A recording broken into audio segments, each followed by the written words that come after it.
Serena, Ergin, and Ace Dana. Okay. So, objectives of the study, general objective. The major aim of treatment of arterial hypertension is to reduce the increased risk of cardiovascular morbidity and mortality that are associated with elevated blood pressure or bleeding. The study aims to become familiar with the concept of cerebrovascular accident, hypertension, and its nursing care plan. To promote systemic care in relation to management and prevention of patients' disease. Next, to enable the patient to manage her health and lifestyle to the best of her ability. Assess the treatment for hypertensive patients. Be aware and provide more information about nursing care plan for hypertensive patients. So I'm going to now history of the patient. Mrs. S, a 60-year-old female working as a medical secretary, height of 165 centimeter, weight of 145 pounds. She's a smoker since at the age of 21, consuming 20 to 25 sticks of cigarettes a day. Fan of eating french fries and burgers most of the time during our duty hours. Her hobbies during off days were watching TV and playing bowling. She has a history of cerebrovascular accident or stroke, but recovered after treatment together with physiotherapy 5 years ago.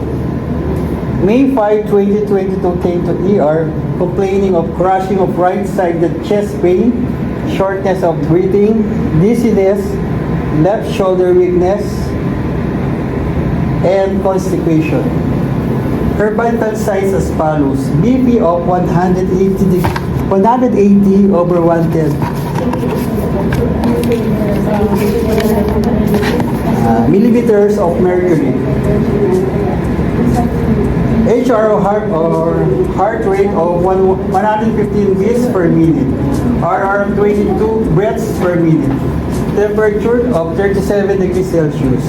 O2 or oxygen saturation of 89%. Laboratory investigations were done. CBC, creatinine,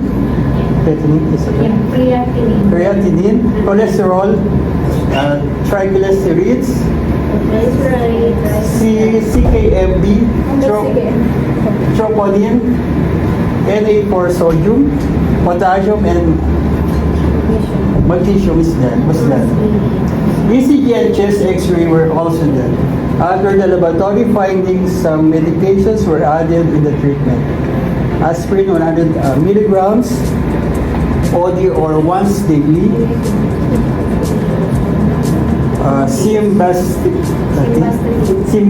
Simvastatin 400 milligrams OD, 40 milligrams OD. Now once a day. Limpantine? Limpantine 14 milligrams OD. Amlor 5 milligrams BID or twice a day. She was admitted in the hospital and discharged home on the second day with a marked improvement. So your patient is a house case? Your patient is in the house? Yes. She was admitted in the hospital. Discharged second day. the second So day. Yeah, it's in the discharged. house already. Yes, yes.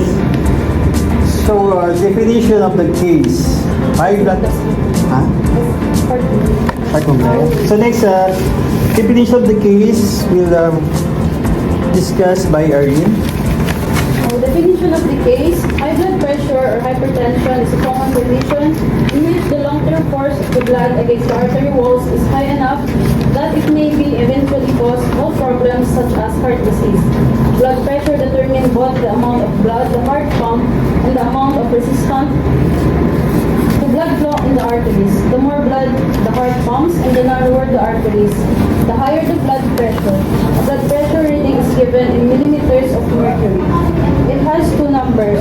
The first one is the top number, which is the systolic pressure. It measures the pressure in the arteries when the heart beats. The second one is the bottom number, which is the diastolic pressure. It measures the pressure in the arteries between these.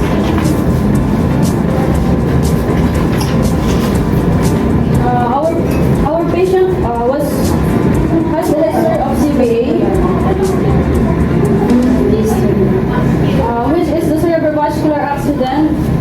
It is the medical term for a stroke. It caused by blood clots and broken blood vessels in the brain. A stroke is when blood flow to a part of your brain is stopped either by a blockage or the rupture of the blood vessel.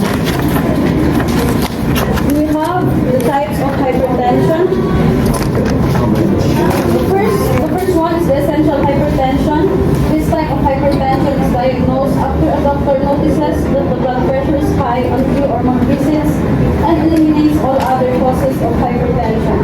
Usually, people with essential hypertension have no symptoms, but they may experience frequent headaches, tiredness, dizziness, or nosebleeds. The second one is the secondary hypertension. Other causes include airway obstruction during sleep, and tumors of the adrenal glands, hormone abnormalities, thyroid disease, and too much salt or alcohol in the body.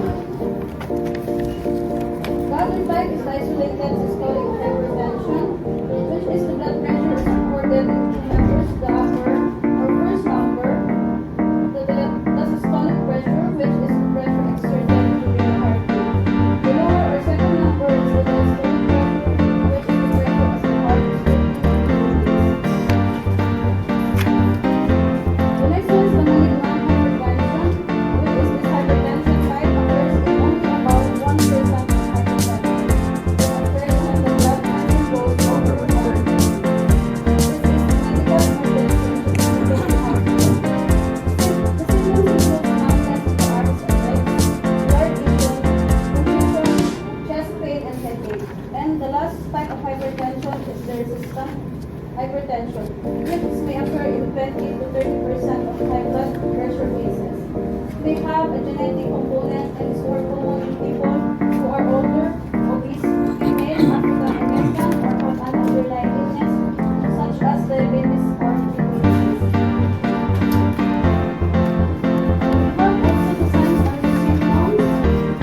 If the blood pressure is extremely high, there may be certain symptoms to look out for, which are the severe headache, fatigue or confusion, vision problems, chest pain, difficulty of breathing, irregular heartbeat, heavy breathing, pounding in the chest, pain or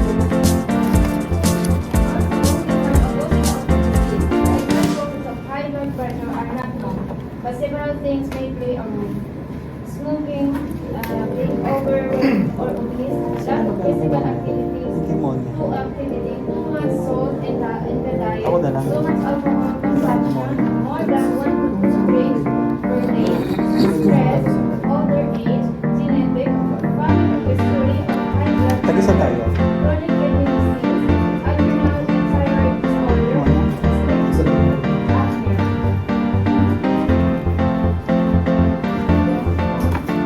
Anatomy and physiology.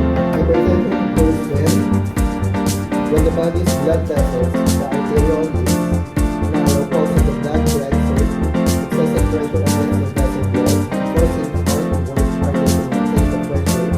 Although the heart and blood vessels can tolerate increased blood pressure for months and even years. Eventually, the heart may enlarge, a condition called hypertrophy, and be weakened to the point of failure. Injury to blood vessels in the kidneys, brain, and eyes may occur. Blood pressure is actually a measure of two pressures, the systolic and the diastolic. The systolic pressure, the higher pressure at the first number recorded, is the force that blood exerts on the artery walls as the heart contracts to pump the blood to the peripheral organs and tissues. The diastolic pressure, the lower pressure at the second number recorded, is the residual pressure exerted on the arteries as the heart relaxes between beats. A diagnosis of hypertension is made when blood pressure reaches or exceeds 140 to 90 mmHg, read as 140 over 90 millimeters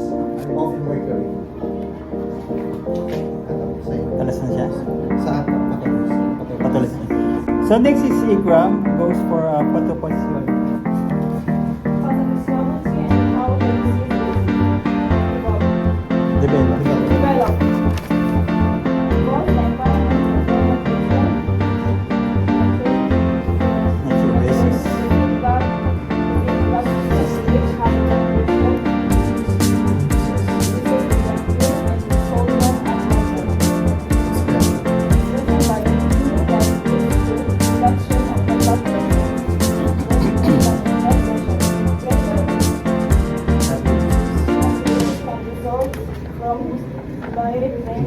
Renal function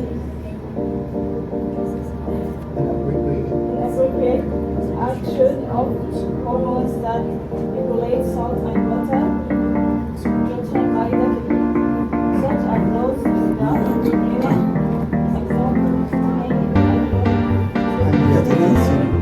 Angiotensin naman. Excessive. Excessive.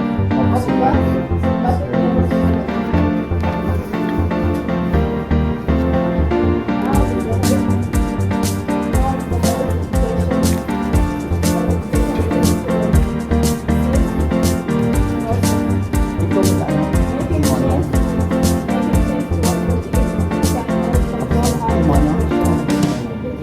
Meron pa yung isa. Ano pa kulang? Reduce the amount of sodium Sabihin pa rin? consumed can lower blood pressure. If you have hypertension or elevated blood pressure, the body requires a small amount of sodium in the diet, and most people consume more sodium than they need. Over NCP na ba? NCP. low sodium diet is the diet contains more than 2.4 Ito, ito to. grams of sodium. Eat more fruits and vegetables. Add more fruits and vegetables to the diet may reduce blood pressure or NCP ako muna. effects and Or susunod. developing high blood pressure. Ah, Eat more fiber, increase amount of fiber and reduce blood pressure. Control blood pressure during pregnancy. Manage stress. Reduce alcohol and smoking. Increase physical activity. Increase physical daily activity.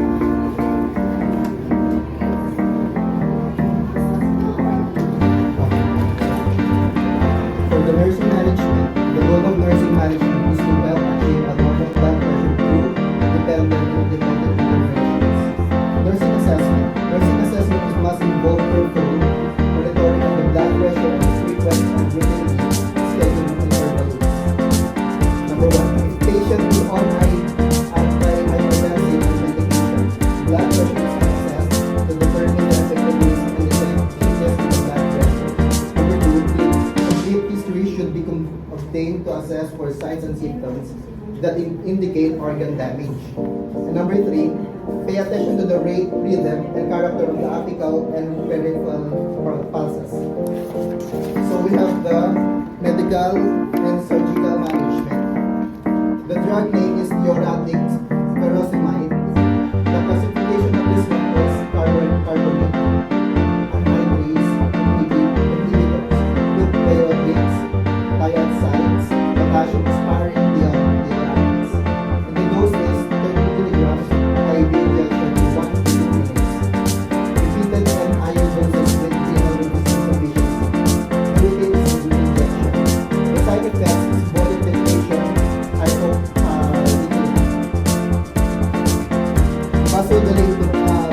vasodilators, sodium nitroprusside, nitric oxide releasers, potassium channels openers, calcium channel blockers. The doses is 5 ml kilograms per minute. The route is injection. The route is injection. But the side effects is nausea, vomiting,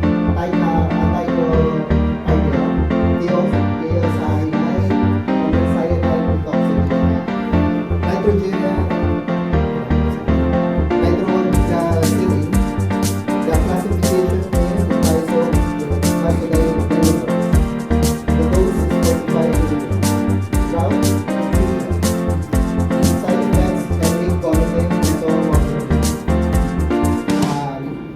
Drug name is Nacoridipine, calcium channel blockers.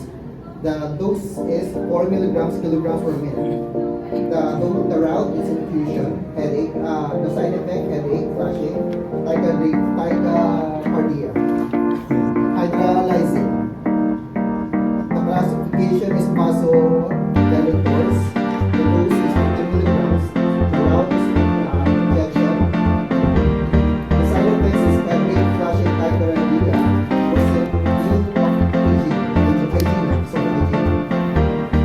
the drug name is Sympatholytics Hematol. The classification of them is beta blockers. The doses is 50 milligrams injection every 10 minutes, 2 milligrams as IV. Route, injection and infusion.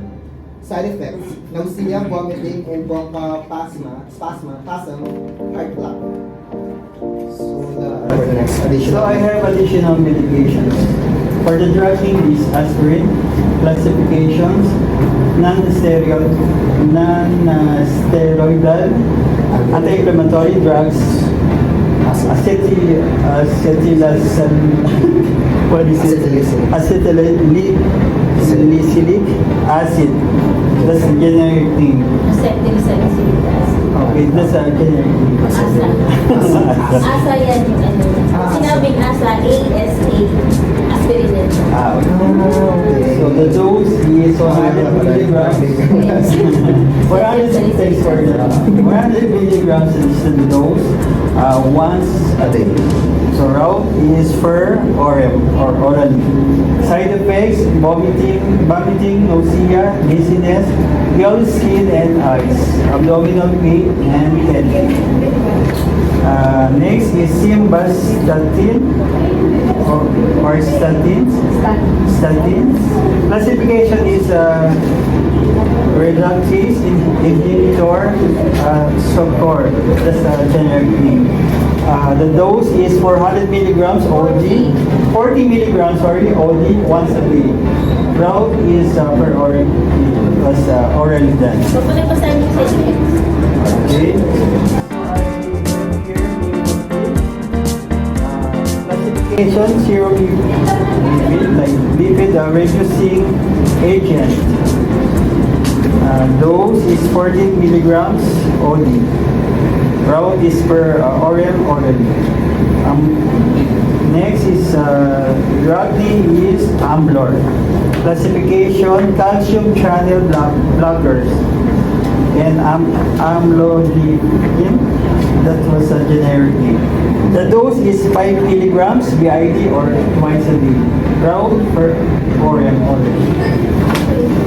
Next is nursing care plan. For next, nursing care plan. It is a formal process that correctly identifies existing needs and recognizes potential needs or risks. Care plan provides communication among nurses, their patients, and their other healthcare providers to achieve healthcare outcomes. It begins when the client is admitted to the agency and is continuously updated throughout in response to the client's changes in condition and evaluation of goal achievement. Planning and delivering individualized or patient-centered care is the basis for excellence in nursing practice. So, for our nursing care plan, this is our nursing care plan. For our nursing care plan is crushing in the right-sided chest pain. Our assessment is, my right chest feels heavy and really tight when I breathe as verbalized by the patient. The objective is sweating and pallor. Number 2, overall sense of weakness, fatigue, difficulty in breathing, nasal flaring with shallow breathing, shortness of breath after bed rest or other activity.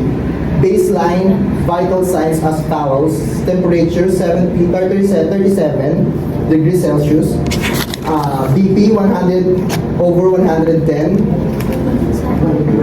180/110, heart rate 115 beats per minute, respiratory rates 22 breaths per minute, and oxygen saturation is 89%. The diagnosis is effective breathing pattern related to decreased supply of oxygen in the lungs. The planning for that one is a short term within 8 hours patient will exhibit normal and effective respiratory pattern as evidenced by respiration within acceptable range, absence of signs and symptoms of cyanosis, normal ABG and oxygen saturation levels. For our long term for that one is patient maintains as an effective breathing pattern as evidenced by relaxed breathing at normal rate and deep absence of difficulty of breathing. Improve the ability to participate in activities of daily living to prevent feelings of hopeless and social isolations. The intervention for that one is establish rapport, obtain resting vital signs, place patient in semi-Fowler's to high Fowler's position and maintain a good posture. Assess patient vital signs and observe for signs and symptoms of cyanosis. Assess and record respiratory rate and depth for 4 hours. Monitor oxygenation and ventilation status. Help patient with activities of daily living as needed. Administer oxygen as ordered, keeping a saturation level for 95%. Encourage patient to alternate period of rest and activity. Assess patient when out of bed in case of dizziness. For the evaluation is goal met.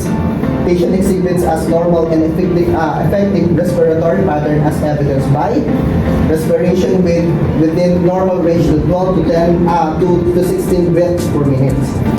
Verbalization of the patient. So for the vital signs, it could be normal, 36.7 degrees Celsius. The BP should be 120/80. The heart rate should be 100 beats per minute. The respiratory rate is 20 breaths per minute, and oxygen saturation should be 98%. Next. Next is shortness of breathing. Simon niya, Simon niya ma'am yung shortness of breathing. Could we read that one? Or can we read or skip it? Okay, dizziness. We are also here for the nursing care plan, which is the dizziness. Assessment is subjective as I feel dizzy and I cannot stand on my own as verbalized by the patient. Objectives are positively loss of balance, difficulty in walking and standing, fatigue, headache, and sweating. The vital signs are temperature of 37 degrees Celsius, blood pressure of 180/110 millimeter per mercury, heart rate with 115 beats per minute, respiratory rate of 22 breaths per minute, and the oxygen saturation of 89%. The diagnosis is altered tissue perfusion to decrease blood supply to the cerebral tissue. We have the planning. The short-term planning is after 4 hours of nurse intervention. The patient will verbalize understanding of the disease process and treatment regimen within normal limits, which is with normal vital signs. The long-term blood pressure will become normal during her hospital stay. With intervention, the independent intervention are monitor vital signs, assist the patient in identifying modifiable risk factors like diet high in sodium and saturated fats. Reinforce the importance of activities, the treatment regimen, and taking follow-up appointments. Dependent intervention administer under hypertensive medication. The evaluation, the short-term evaluation is after 4 hours of nursing intervention. The patient will verbalize understanding of the disease process and treatment regimen within normal limits or with normal vital signs. The long term will be goal partially met. After 12 hours of nursing intervention, the patient take relief from dizziness and feeling free to walk and stand on her own. The vital signs will be normal, which is the temperature will be 36.8 degrees Celsius. Blood pressure will be 120/80 millimeter per mercury. Heart rate will be 100 beats per minute. Respiratory rate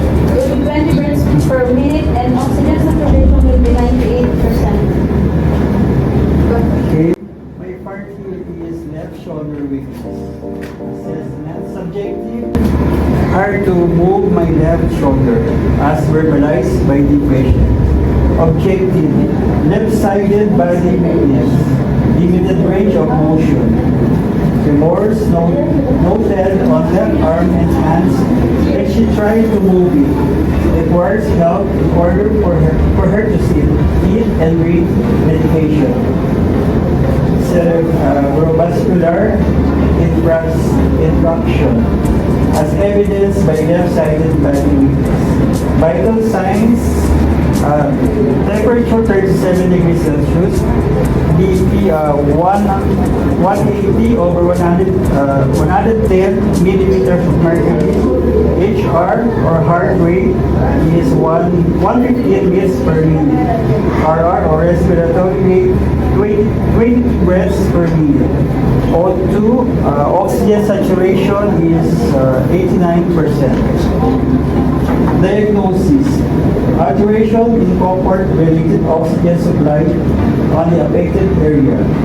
Planning: has a short term after 8 hours of nursing intervention.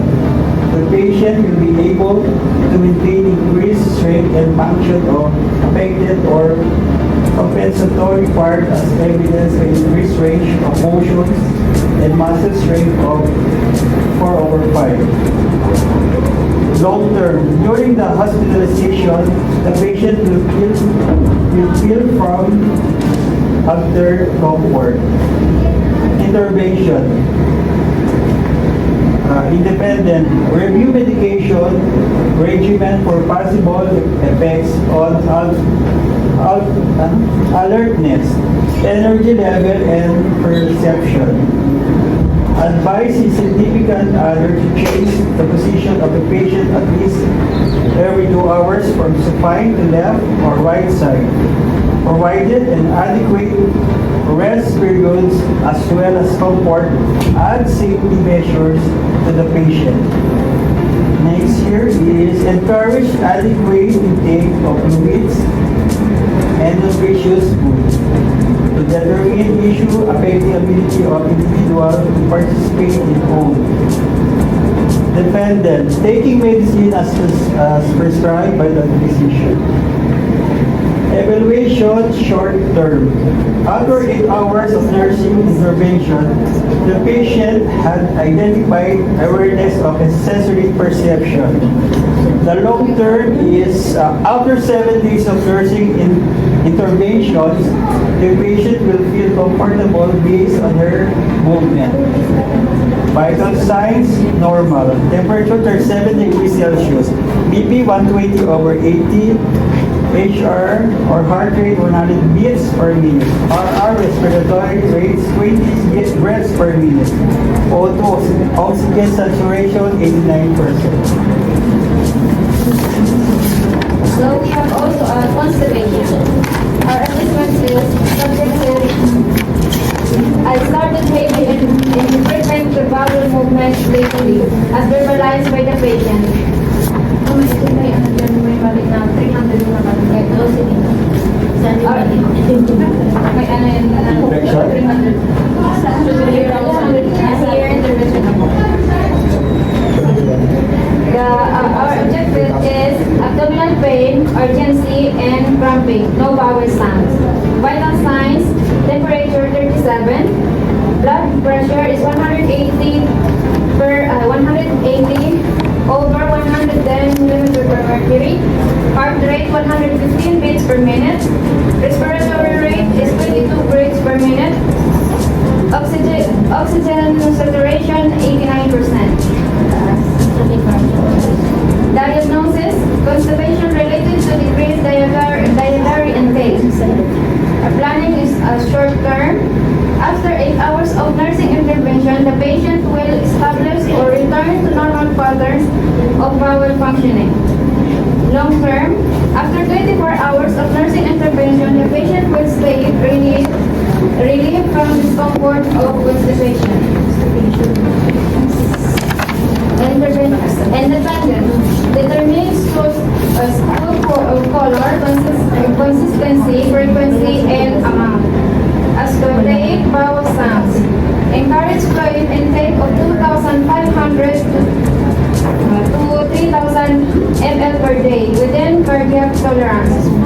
Recommend avoiding the swarming foods.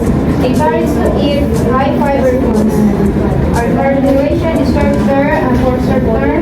After 8 hours of nursing intervention, the patient was able to establish or return to normal patterns of bowel functioning.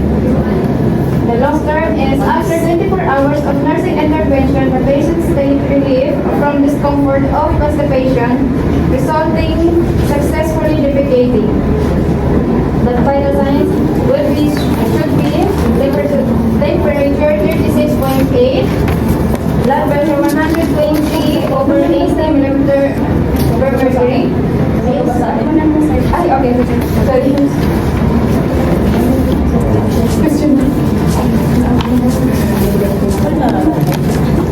So that's all for today. Bakit naman natin yung lab works? Lovers? Laboratory, di ba? Laboratories, bakit wala kayong laboratories? Where are the results of your laboratories? Where are we going to base the patient started this medication because the laboratory. Let's say for example the cholesterol. How? This one. Okay mo niya? Actually, the one who's responsible for the pneumonia is Yeah. But even the extracted Yes, was yes. included in the In formula. your, it's included in Actually, we the gathered everything from time to time, but the problem is some are, yeah, the Can I attach them up? it is okay. Yeah, we have that one here. Where is it? Sorry. Where is it? We Yeah, have, we we have They only. never forget. Can I attach? Can I just? Because we have here. Do you have it there? Love and Yes, we want to Result? see what is the. Result? Sorry, ma'am. Wala ako ng ano. Meron ka? Yes, ma'am, meron. Wala ako ng Laboratory. The Yeah, result. because you will use Laboratory the result. communications there based on the laboratory. So, bakit ka nagsimula na Yes, you have so many medications busted on in laboratory. and we noticed there that you all and you inject the holes are all there. Sorry. Why you include all of this and we don't have even the base in the laboratory? So, wala kang relax sa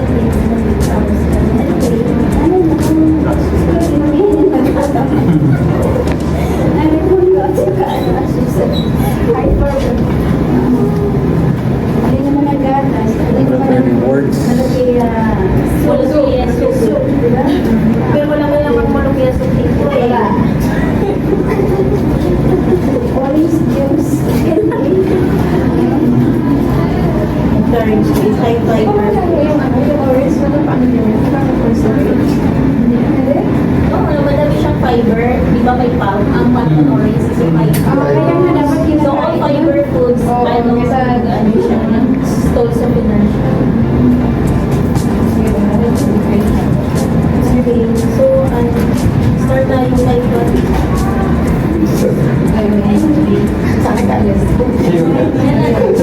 Si Dave talaga. Ace. Ace talaga si Ace. Sige, ma'am. Kung sa bagay, your diagnosis, you and Monia is almost the same. Pinaghiwalay pa niya eh. Magkabalik na Ineffective breathing pattern dito, ineffective breathing pattern. Kaya actually, parang That's why he was absent. She was absent. You're responsible for that. Alam mo, isa pa rin. Matataas ang trend niya. Okay, may supply of oxygen in the supply ako sa gym lang po. It is okay lang. Nababasa lang ako. Yeah, because, you know, mostly yung ano ko kasi, medyo, your case is mostly CBA. Because CBA is, hypertension is symptoms of CBA. Your patient has CBA 5 years ago, right? So there is a recurrence of CBA because there is dizziness, when we went to the ER, he has weakness. So it is a sign of stroke. Okay. So But critically, in acute settings, in acute settings, so shortness of, because you see your oxygen saturation is 89%. Yes, sir. So it's very low. It's very low. It's lower than 90%. So it should be corrected right away. So if you're planning 8 hours, it's long enough For the short term. for the short term. So if you have, for example, if you have patient have difficulty of breathing, 89% the saturation, the heart rate is 115, with tachycardia na siya.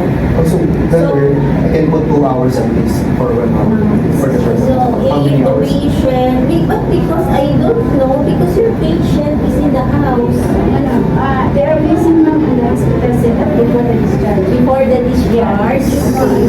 So if the patient is in the hospital, if you have patient, you have here oxygen, so you administer the oxygen. And you put here at least you increase your oxygenation to 95%. So it should be 15 to 30 minutes so Okay. that you can at least you can increase because you administer oxygen. Yes, ma'am. I understand. And okay. Basis ako sa And the planning, respiratory with an acceptable range. So if you put respiratory with an acceptable range, you should put the range. What is your range? What is your range? Because you put, okay. You put here, you did not put in your planning the range, but during evaluation, you put your range. Respiratory with the normal, 12 to 16. So you should put your, at least your target range na yun yung aabutin mo during evaluation. Then, ABG, normal ABG and oxygen saturation label. What is the normal ABG and your oxygen saturation? You should put it here. See. So, verbalization of the patient. What is verbalization during evaluation? Verbalization of the patient. In your evaluation. Yes, ma'am. Sa Hindi natapos. Verbalization of the patient. What you verbalize in your evaluation. Then, the long-term patient with the effective respiratory lungs. Improve ability.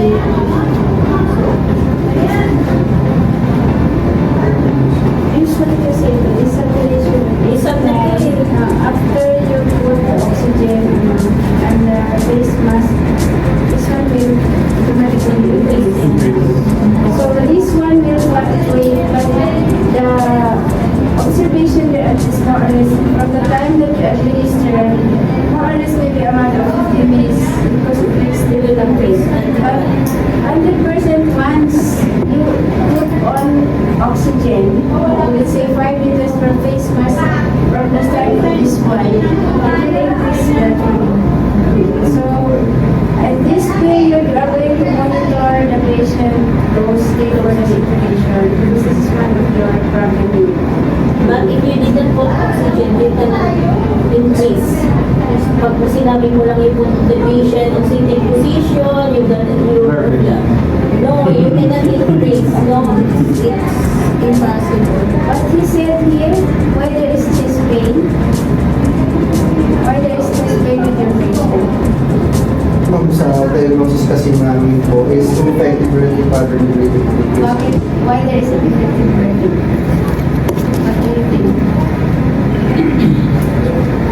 Because smoking. Ito na siya, oh, because of decreased Yes. supply of Dito sa oxygen. diagnosis. Saan? Dito sa diagnosis po. Pero sa lungs, Sa lahat? bakit sa lungs? Lungs and what? Why Oxygen in the lungs. Because it's also smoking. It's also a smoker. is smoker? Yeah, he was a smoker. But I think this is not the reason why there is a decreased supply of oxygen. Because your patient has a history of stroke.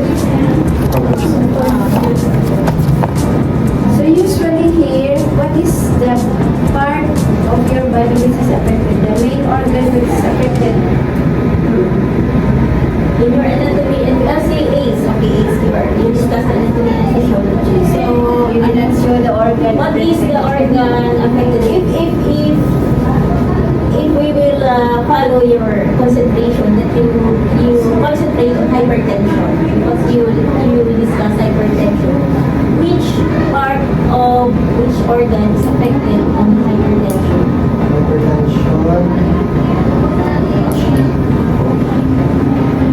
Actually, for the cover blood, it's hypertensive. It's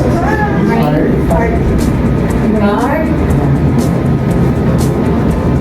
lungs. Ang Lungs is not hypertension included. kasi, that's why. Of course, not lungs. It's not included. Basta So, back to anatomy. So, hypertension is mostly a symptoms of your stroke. Yes. But if we focus on hypertension, Hypertension, it is in the brain. Okay, so It is in the brain, right? what is the definition of your hypertension? As you said there, in your case, So, organs from the brain. so it is the what? In the brain. No. The brain is Ang hypertension yun, ang definition yun ng hypertension. This is the point. It is the what? It Vessels. is the what? It is the what? Hypertension. Which is definition. Saan ba yun? Definition is doctor.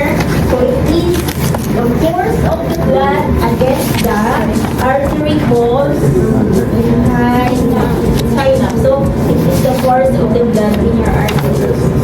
So, there's some that blood. not exact. Not exactly. But in the, that's why I wanted to see, the laboratory there, it will show you the cholesterol of your patient is high. Oh, so what will happen if there is increase in what do you call this one? Secretions of cholesterol or lipids in the blood vessels. What will happen? What will happen? It is here. So if there is a fat deposits in the walls of your blood vessels, what will happen? There is a why? Bakit? Why? There's a clot. There's a There clot. is Wala ka. Like narrowing. Oh, diba? Narrowing Yung of the kanina, blood yes, vessels. you have your hypertrophy.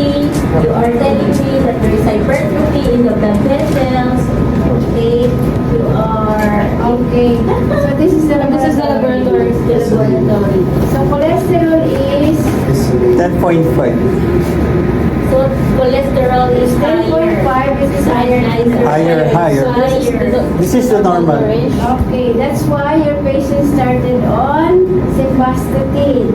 Your sodium is higher. That's why the blood pressure is high. And also the potassium. Potassium is normal. 4.5. Almost normal. The sodium is 155. Creatinine is normal so far. So the main problem of your patient is the high cholesterol and the triglycerides. So there is a fat deposit in your arteries. So what happened is, of course, if this one is your artery, when the heart pumps the blood, if there is no fats there, the blood will flow directly. But if there is a deposit there, it becomes narrow. When the heart pumps the blood, it will not goes directly freely. So what happened? Your blood pressure rise. The pressure is going up. Caused by the, what is this? The fat deposits in your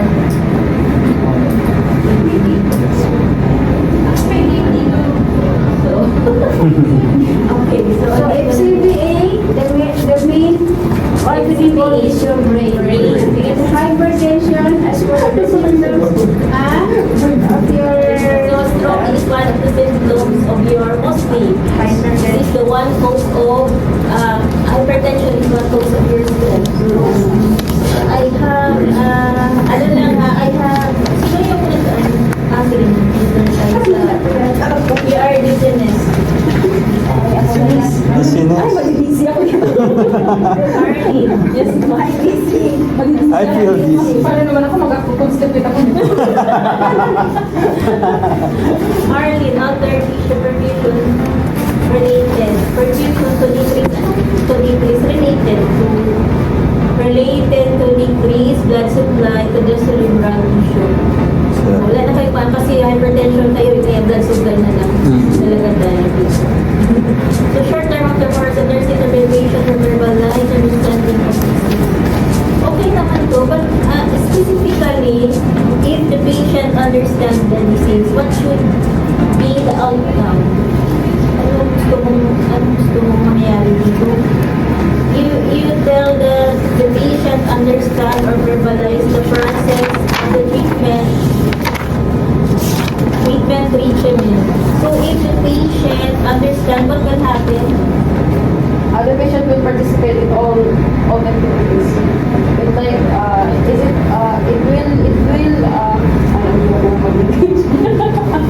so maybe the patient will follow the medication. So regimen will be normal limits, normal vitals. So if you follow if you take the medication, you can follow the regimen. Good compliance. So good compliance with medication. Then long-term blood pressure will become normal during hospital stay is very good. But your evaluation is your long-term after 12 hours. Here, planning hospital stay, but here, okay. After 12 hours, book was not. You plan for the whole hospitalization in your long term, but then after 12 hours, you evaluate. Long term niya, ma'am, blood pressure will become normal during her hospital stay. But after her long term, after 12 hours, she evaluates na. She evaluates. If you plan for the hospital stay, you evaluate for the whole hospitalization. If you plan this one, like this one, if you plan for the pressure 4 hours, it's okay, but the is 4 hours. It should be during the hospital stay, the patient stay ready from this. Anong reason mo? Walang problema kung in-evaluate mo siya ng 12 hours. What is your reason? Why you evaluate after 12 hours? To be sure that she will be. Bakit inalaw ng hospital stay? Kung i-evaluate mo lang naman ng 12 hours. Kasi ito nga, hindi sila nagpapagawa. This is the point of macronutrition. Because ang plano ka, kasi for example, nagplano ka, within 8 months, matapos mo itong caregiver. Tapos nag-evaluate ka, 2 months pa lang, nag-evaluate ka na. Siyempre, hindi mo ma-met yung goal mo, kasi 2 months pa lang nag-evaluate. Siyempre, hindi mo natapos yung caregiver course mo, because it's your plan is 8 months. Yan, kung yun yung plan mo, for example, 2 hours, after 2 hours, you evaluate. So, if you did not met your goal after 2 hours, goal was partially met or not met. Pero, as early as that, parang walang problema kung gusto mo. Ay, pero na, parang tinatanong ko lang, bakit? Why you plan for the hospital stay? And you evaluate after 12 hours. Nag-away She's supposed to say, Mama. Actually, 12 hours is not the long term. It's still short term. Nag-away sila kasi one partial met, tapos after 12 hours. Laziness kayo. Maybe you're not sure, Mom. That's why you did it. That's why. But then, okay naman. Anti-hypertensive. So, okay. Yan lang. Nag-away sila. Nahihilo kayo. Left shoulder weakness. Sir, ito naman, alteration in comfort related oxygen supply of the affected area. Ano gusto mo ipaliwanag dito? Anong na-relate niya? Bakit may alteration in comfort na? Related, pag may oxygen, if there is oxygen supply on the affected area, there is alteration in comfort. Of course not. If there is oxygen, it is good. Ano ba ang gusto mo ipaliwanag? Maybe decrease. No? Alteration in comfort related to decrease oxygen supply on the affected area. Because if there is decrease, abnormal na yung there is symptoms. Ito normal to eh. Wala kang problema. Na ano lang siguro, no, nakaligtaan mo or what? Na ano lang, baka Sumakit yung shoulder. related, decrease, Decrease. decrease.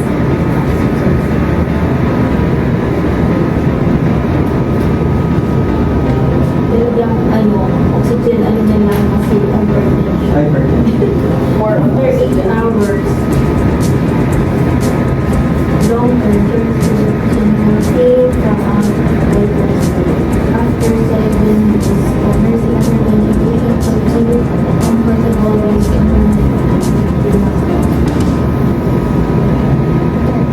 Because during my assessment, she can even move her or raise her. And then, I have the left shoulder, right shoulder. Okay, okay, so okay lang to kasi during hospitalization. So, sa hospital stay kasi ito. Ito, during hospitalization, so it may be 7 days. It depends with the patient. It is a very emotional in muscles from over time. Ano to, what is, ano tong feeling of your muscle strength?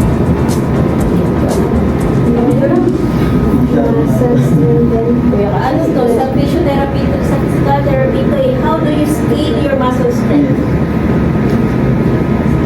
Scale of 5 How do you scale your muscle strength? Because if you put that one, you should know. I'm just It is. just based on my research is like this. So that's why I tell us, how do you scale the muscle strength? If you say the result is 4/5, like for pain, if you're saying the result is 6/10, so it is a moderate pain. Yes. So tell me, what is the story all about? Muscle strength is 4/5. So if you cannot put anything without knowing, 4/5. ano siya? The research mo? What is the I score? should say she's okay. You should have a reference for that. Muscle score. Muscle. Ano yun ang piangke? Muscle strength scoring.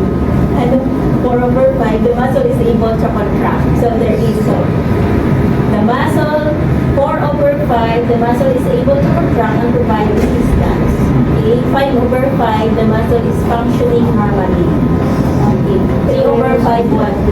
Still, she's on front. Okay. Oh, tapos, you should have of course, you should have your reference for that. Saan mo kinuha yung reference? So, what is the result? Like 1/5, what is the result? Maybe 1/5, I think the patient cannot move. 2/, like that. So, 4/5 is like nearest to normal. 3 is 3. The patient is able to perform complete range of motion within the addition of gravity and support resistance.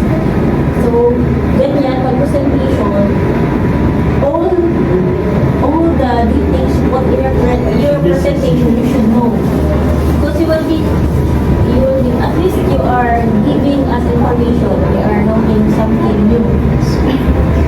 Because it's not it's physiotherapy, it's not the CI.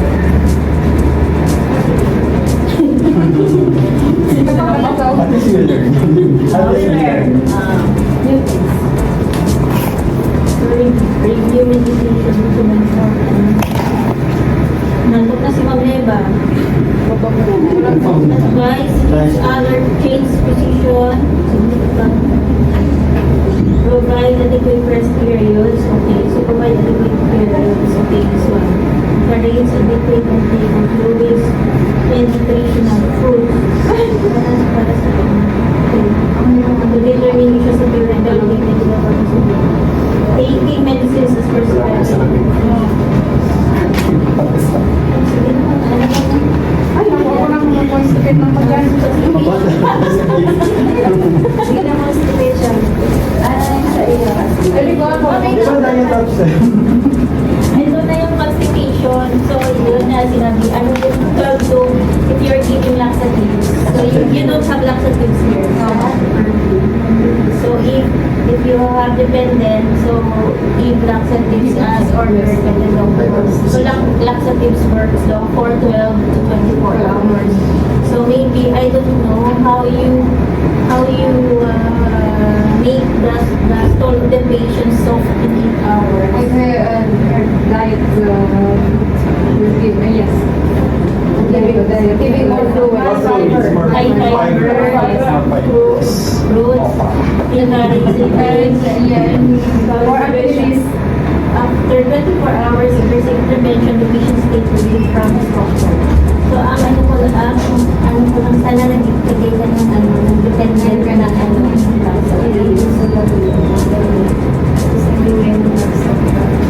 and your independent is very good. Wala na. Ikaw na ano? Ano tapos ako siya kasi 5 topic lang po kasi yung nasa. So, bali binigay sa akin yung survey yung health education. Discussion mo sa ano? It's your consequence of the Wala kasi siyang part. Binigay They niya. told me. May ano lang ako, general question. Burden affected. Ito na yung mga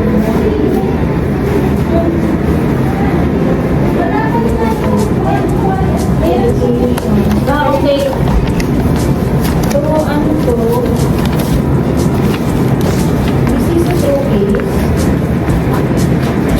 Are you case? Are you case? So, ang question ko lang, ang question na yung medication. Why it's all injectables? Why it's all IV? The rope.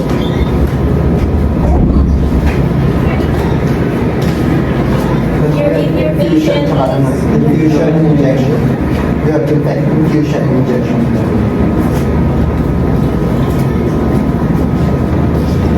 Okay lang to, basic so far. Basics is okay. Initially, pag mataas ang in the emergency department, I giving this basics, this is your diuretics, para Higit para more So it will reduce the blood pressure.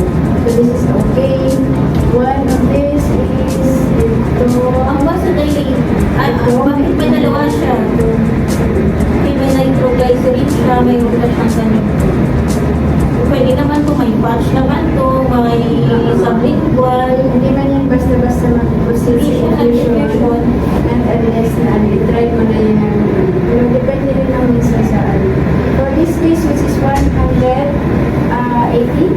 or 180, this is acceptable in ER, we can start the private infusion, not the pressing infusion. Can be. So, hydrolyzing.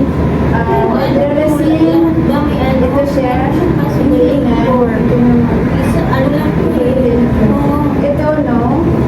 If we are going to start in this, Nitroglycerin muna.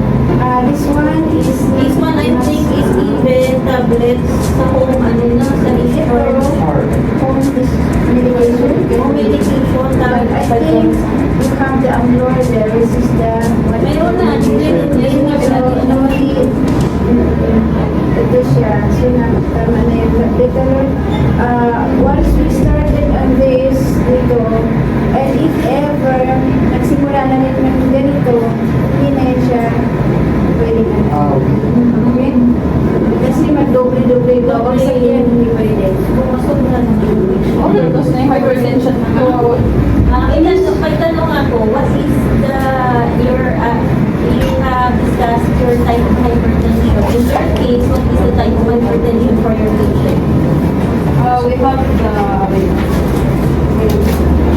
Kasi mataas na siya. we are in the resistant. Ha? Resistant hypertension. Essential or Based on essential? the evaluation, bumaba siya, di ba? Yes, ma'am. So, bumaba siya. So, we can have it as Essential or resistant. essential na. Because it can't be ma'am because she has Essential na tabang kasi meron siya ng stroke, meron siyang history. Three or more basics.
example, kung mataas yung blood pressure mo, pwede ka mag-take ng ano, for ano lang siya.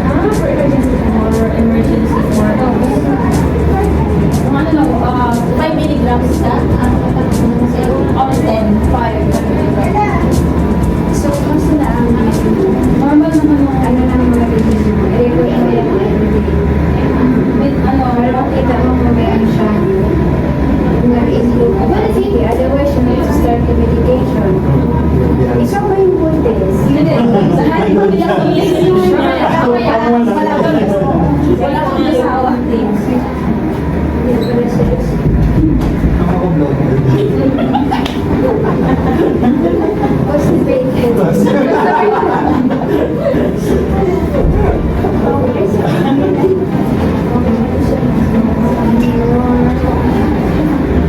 Ito ma'am, in the case of aspirin, kasi pwede naman siyang, in case kasi nag-rolling dose kami sa ER kasi usually ito mataas ang ADE. Tapos based on the ECG ng pasyente, doon kami mag-decide kung ano. Sa history ng pasyente, which is CPA 5 years ago, so far, dapat ito may maintenance. Kung non-hemorrhagic ang pasyente mo, pwede siya nito non-hemorrhagic, pwede siya mag-ischemic. Pero kung hemorrhagic stroke, hindi pwede sila mag-aspirin. Okay. In your case, it is 5 years ago, so far, pwede ito. So, naglo-loading dose kami nito sa ER ng 325 milligrams. Okay? So, ang isang tableta nito mayroon po 100 pero 81. So, if it is 81 milligrams, ang isang tableta, 4 na tableta ang binibigay namin. Yun ang tinatawag natin ang daily dose. Ano yun mga hindi, stop dose. Ang stop agad. Ano ibig sabihin ng stop dose? Ay, hindi mo ba? Sa pharma. Hindi sa pharma. Or advance, di ba? As needed parang ganun. Yan ang mga pag-aralan ng pag-ibig sa... Ang astitis is PRN. PRN. Ang stat or now. Pwede yan siya stat, So, is stat. immediately, or now. Tatlo yan. Minsan mag-order sila now. Now. Stat. Now or start? Immediately. So, it can be repeated according to the assessment. Okay, so, once na nagbigay ka ng loading dose mo, the following day, if let's say wala na ibang findings na nagbigay ng pasyente mo, ano, you can continue as well. So, the doctor will make this one as once a day with full stomach. Bakit? Ito siya ay nakaka-irritate ng bituka. Dahil mo magagasgas pag walang laman. Therefore, the advice of this is 1 hour after. After meal. Mga hindi siya reported kay pagkaan pagka Kasi lalo siya magbibig. Because this one is blood thinners.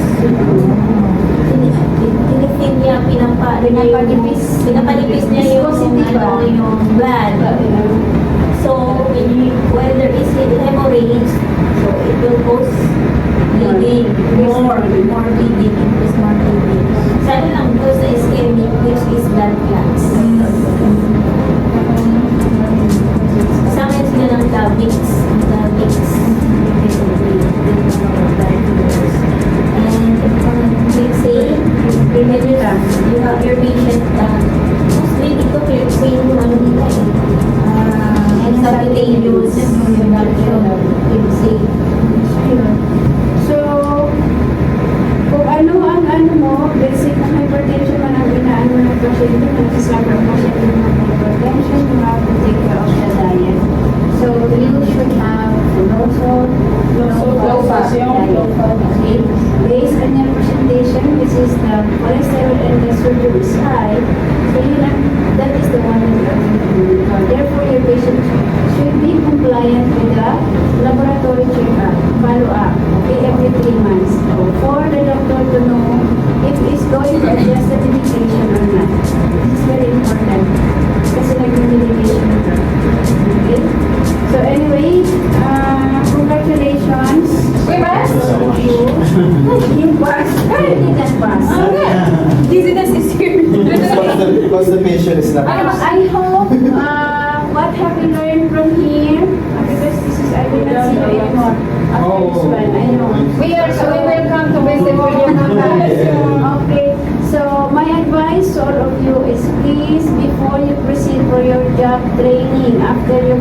hypertension, please try to review your book.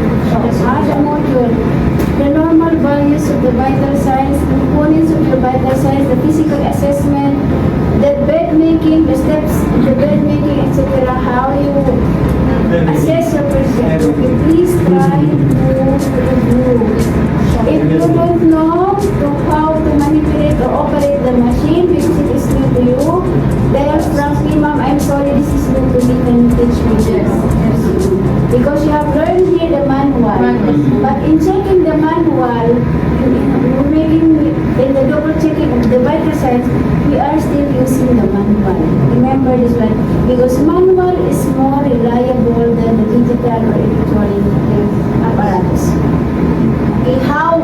I will tell you one thing. If ever you have difficulty in hearing the reading of your systolic and diastolic, you can hold this pulse here. Okay? By holding this one, you can feel at the same time you look at the what is this one? Yes, there, the manometer. You look at there at the same time, you feel there when Bertie, the first beat, you have to see there at the same time, this is your systolic. Because there are some patients who have weak pulse. So I'm telling you this trick, okay? It will help you. Then, ma'am, nag-provision sa akin, si Patricia. Kasi kahit ako ang mag-palpate, ay mag-palpate. Sabi niya, student niya, ma'am, ay tinatay ka nag-palpate. Even to nag-palpate ako, right and left, if you nag-palpate, I told you, okay, get the epical palpate.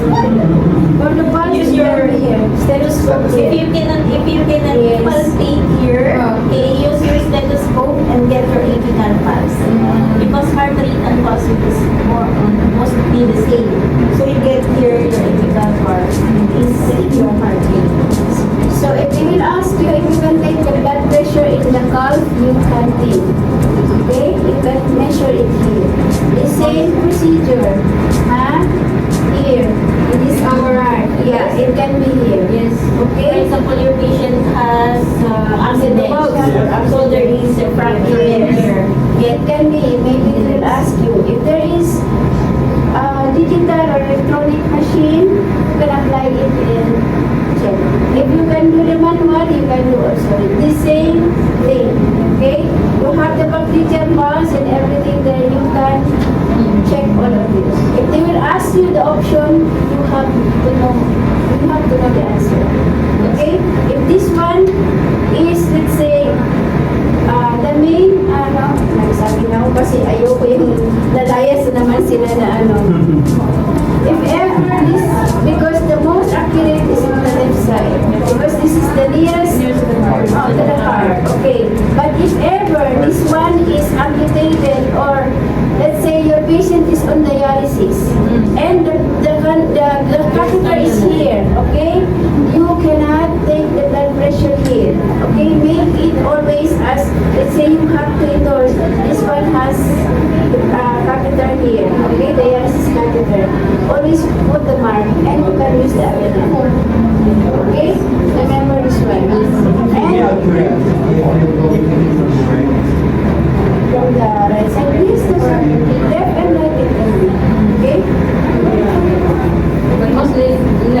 And if they will ask you if the blood pressure will change from time to time every 10 minutes or 15, yes, it will fluctuate. It will not steady with 120 or 130. That's why we have the monitoring. Okay? Critical case, you have to monitor every 15 to 30 minutes. Okay? Sometimes there are cases that postural hypotension, meaning when you check the blood pressure of your patient lying down, is different. When the patient is sitting down, it is different. It is called like postural hypotension. Hypotension is. Yeah. If you, yes.